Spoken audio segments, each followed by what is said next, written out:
Universe நேயர்களுக்கு எனது அன்பான வணக்கத்தை தெரிவித்துக் கொள்கிறேன் தோழர்களே. நடிகர் விஜய் ஒரு கட்சி ஆரம்பிச்சாரு.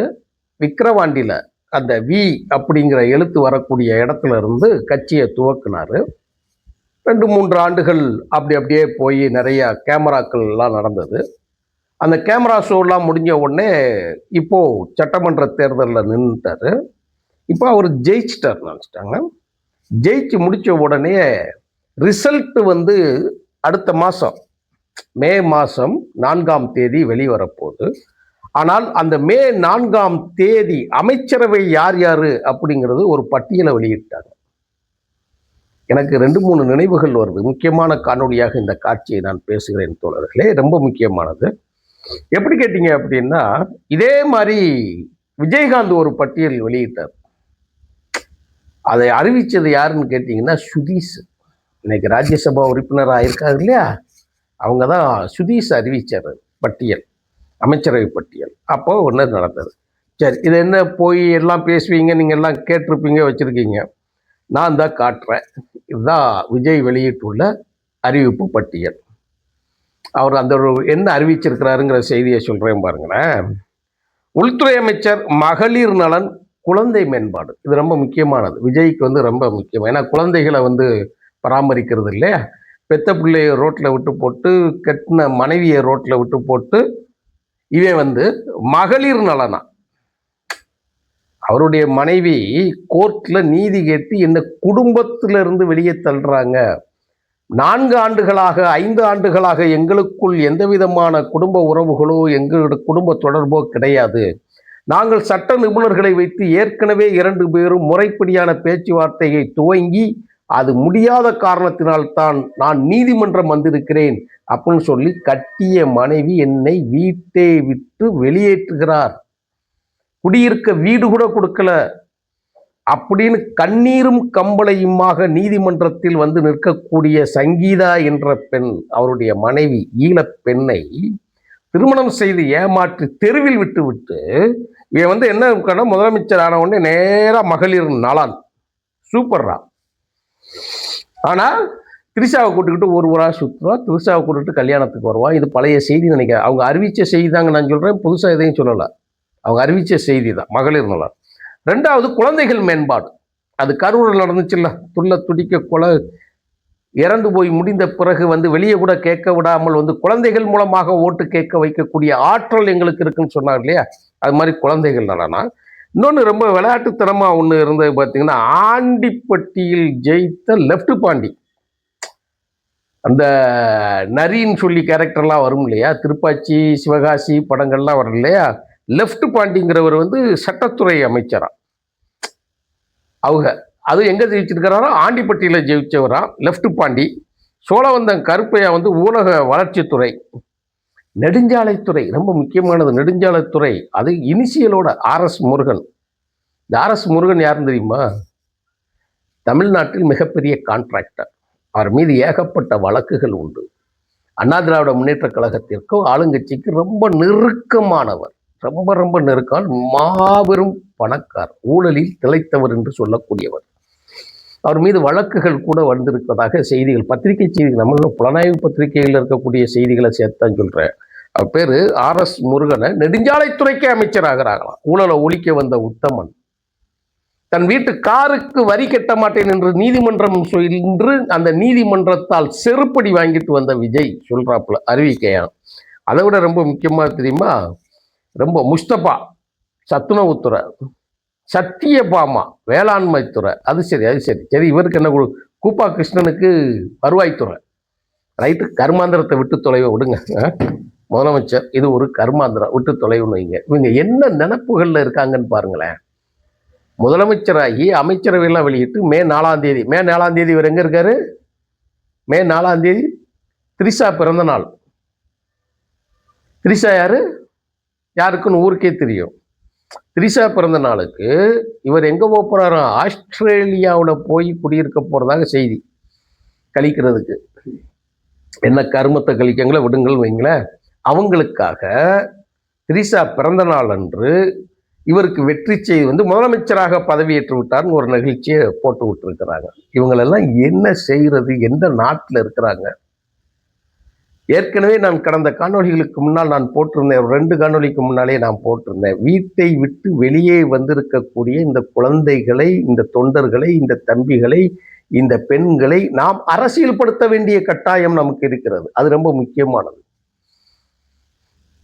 ஏன்னா ஒன்னொன்னு பேசுறத பார்த்தா பயமா இருக்கு. இது என்னடா இப்படி ஒரு தரித்திரம் பிடிச்ச கும்பல்கிட்ட தான் நம்ம இருந்திருக்கிறோமா? இப்படி ஒரு ஜோம்பி கும்பல்கிட்ட தான் நம்ம இப்படி இருந்திருக்கிறோமா? இதுதான் சினிமா தியேட்டர்களில் கண்டெடுக்கப்படக்கூடிய சினிமா தியேட்டர் நாளாந்தரத்தில் இருக்கக்கூடியவர்களாக இப்படி இருக்கிறாங்களே. அப்படி என்றால் சீட்டு கொடுத்தால் ஒரு தேர்தலில் இடம் என்று கிடைத்தால் அங்கே போய் மொய்க்கக்கூடிய இந்த கூட்டம் இருக்கு இல்லையா, பணம் இருந்து தின்று கொழுத்து போன ஒரு கும்பல் இருக்கு இல்லையா, எதையாவது வைத்து ஒன்றும் வசூல் பண்ணணும். அப்படி இல்லைன்னா நாம வெற்றி பெற்று ஏதாவது ஒரு வகையில் வெற்றி பெற்று இந்த கட்சியின் மூலமாக இந்த கட்சிக்கு சென்று விட்டு நாம் ஒரு அடையாளத்தை பெற்றுவிட வேண்டும் என்பதையெல்லாம் நாம் அழித்து ஒழிக்கப்பட வேண்டும். அரசியல் படுத்தப்படத்தான் வேண்டுமே தவிர தகாதவர்களை அதிகாரத்திற்கு கொண்டு வந்து அவர்களிடம் நாம் சிக்கிக் கொள்ளக்கூடாது. அதுதான் ரொம்ப முக்கியமானது. விஜய் அப்படி வந்தவன் தான். அவனுக்கு அரசியல்னா என்னன்னே தெரியுங்க. சொல்லுவாங்க சில இதுல பணம் வாங்கிக்கிட்டு கற்பனையில காசுக்கு பேசுற நான் ஒரு சாதாரண மனிதர். அநேகமாக தென்புறத்தில் இருந்து, தமிழ்நாட்டின் தென்புறத்தில் இருந்து அரசியல் பேச ஒரு எளிய மனிதன் நான். என்ன போய் 200 ரூபா 500 ரூபாய்க்குன்னு டெய்லி பேசுறேன்னு சொல்லிட்டு காசை வாங்கிட்டு பேசுறேன்ட்டு பேசுற ஆளுங்க. ஆனா உண்மையிலே ஒரு நிர்வாகத்தின் அடிப்படையில் ஒரு தொலைக்காட்சி நடத்துவதை போல் இணையங்களில் அமர்ந்து கொண்டு மாபெரும் சக்தியாக மிகப்பெரிய ஊடகத்தின் வாயிலாக நடக்கக்கூடிய அவர்கள் எல்லாம் பெய்டு ப்ரமோட் பண்றாங்க. நான் பலமுறை போட்டிருப்பேன் தோழர் பிஸ்மியை மிகவும் முக்கியமான நண்பர். அவர் எப்படி பார்த்தீங்கன்னா, நீங்க திரைத்துறையில் வரக்கூடியவர்கள் அரசியலுக்கே வரக்கூடாது என்று கடுமையாக கண்டனம் செய்து பேசக்கூடியவர். நீங்க எல்லா ஊடகத்திலும் அவரை பார்க்கலாம். ரொம்ப ரசிக தற்குறின்னு சொல்லுவாப்ல, ரசிக முட்டாள்கள் என்று சொல்லுவாப்ல. ஆனா விஜயை பத்தி பேசும்போது மிகப்பெரிய மாவீரன்ட்டாருங்க. நீங்க பணம் பாதாள வரை பாயுங்கிறதுக்கு எடுத்துக்காட்டு தான் இந்த இவங்க அமைச்சர்னு சொல்றாங்க இல்லையா, அநேகமா அவருக்கு திரைத்துறை சம்பந்தமாக கலை சம்பந்தமான வளர்ச்சித்துறை அமைச்சராக கூட கொடுத்து அதுக்கப்புறம் எம்எல்ஏவை கூட ஆக்கலாம். அந்த அளவுக்கு குரோதம். ஜனநாயகன் படத்தை தடை செய்ததற்கு திமுகவும் காரணம் இருக்கு என்கிற பேசுற அளவுக்கு கேவலமா போயிட்டாங்கன்னா ஒட்டுமொத்தமா கூட்டம் கூட்டமா ஆதரிக்கிறாங்க, கூட்டமா செய்தி போடுதாங்க. குறிப்பா இணையங்களில் மற்ற செய்திகளை எல்லாமே புறந்தள்ளி விட்டு எல்லாம் டிவிக்கே, எல்லாம் தாவேகா, எல்லாம் விஜய்க்கு ஓட்டு போடுவதற்காகத்தான் அவ்வளவு கூட்டம் இறங்கியிருக்குன்னு சொல்லி வாய் கூசாம பேசுறாங்க. அப்படி என்றால் மேற்கு வங்கத்தில் 92% தாண்டி ஓட்டு போட்டிருக்காங்களே, அங்க என்னடா நடந்திருக்கு? ரொம்ப முக்கியமானது இல்லையா? அங்க என்ன நடந்திருக்கு? தமிழ்நாட்டில் சுமார் 1,80,00,000 வாக்காளர்களுக்கு மேல் எடுத்து விட்டார்கள். ஓட்டோட சதவீதம் அவ்வளவுதான். 1 கோடி கிட்ட வாக்காளர்கள் நீக்கம் நடைபெற்று கொண்டிருக்கிறது. அந்த நடைபெற்றத்தின் அடிப்படையில தான் இப்ப எஸ்ஐஆர் மூலமாக இந்த மீதி ரிசல்ட் வந்திருக்கு. அதுல தான் நானும் ஓட்டு போட்டிருக்கேன். எங்க பேர்கள்லாம் இருக்கத்தான் செய்யுது. ஒரே ஒரு இடத்துல இருக்கும், ஓட்டு போட்டிருக்கிறோம். எங்க வீட்டுல 3 ஓட்டுகள் போட்டிருக்கிறாங்க. எங்க குடும்பத்துல ஒரு 12 ஓட்டுகள் போட்டிருக்கிறாங்க. அதே தான் வாக்காளர் சதவீதம். ஆனால் வாக்களிக்காத லிஸ்ட் ஒரு கோடி பேர், 80 லட்சம் இறந்தவர்கள், வீடு விட்டு மாறியவர்கள், 2 வாக்குரிமையாக 2 இடத்துல பிரிண்ட் ஆகியிருக்கிறவங்க, அவர்களை எடுத்து விட்டதே 1 கோடி பேர்கிட்ட. அப்ப நீங்க கூட்டி கழிச்சு கணக்கு பார்த்தீங்கன்னா இந்த பெர்சன்டேஜ் எல்லாம் ஒரு பெரிய விஷயமே கிடையாது. ஓட்டு போட்டவங்க தான் ஓட்டு போட்டிருக்கிறாங்க. 2வது முதல் தலைமுறையினர் ஓட்டு போட்டிருக்கிறாங்க. அது முக்கியமானது. இதுதான் இருக்கிறதே தவிர ஒரு மாய தோற்றத்தில் தனக்குத்தான் ஓட்டு போட இங்க வந்திருக்கான்னு சொல்லி அறிக்கையே வெளியிட்டாங்க. அதைத்தாங்க கடந்த காணொலியில போட்டிருக்கோம். குறிப்பாக தன் வீட்டு பெற்றோர்களை தாய் தந்தை பாட்டிமார்கள் அத்தனை பேரையும் ஓட்டு போடுவதற்கு வற்புறுத்திய குழந்தைகளுக்கு நன்றின்னு போட்டிருக்காங்க. ஸ்டூபிட் ஃபெல்லோஸ், அதான் சொல்லணும். முட்டாள். அரசியல் என்பது விளையாட்டா? ஏதோ பிஸ்கட் வாங்கி கொடுக்கறது மாதிரியும் குருவி ரொட்டியும் குச்சி மிட்டாயும் வாங்கி கொடுக்கறது மாதிரி அரசியல் நீங்க பேசுறது? அது குழந்தைகள் எல்லாம் எங்களுக்கு வாக்கு போடுவதற்கு வற்புறுத்தியதினால் நாங்கள் எதிர்காலத்தில் நாங்கள் வெற்றி பெற்று ஆட்சி அமைக்கப் போகிறோம் என்று சொல்கிறது. வெட்கம் இல்லையா?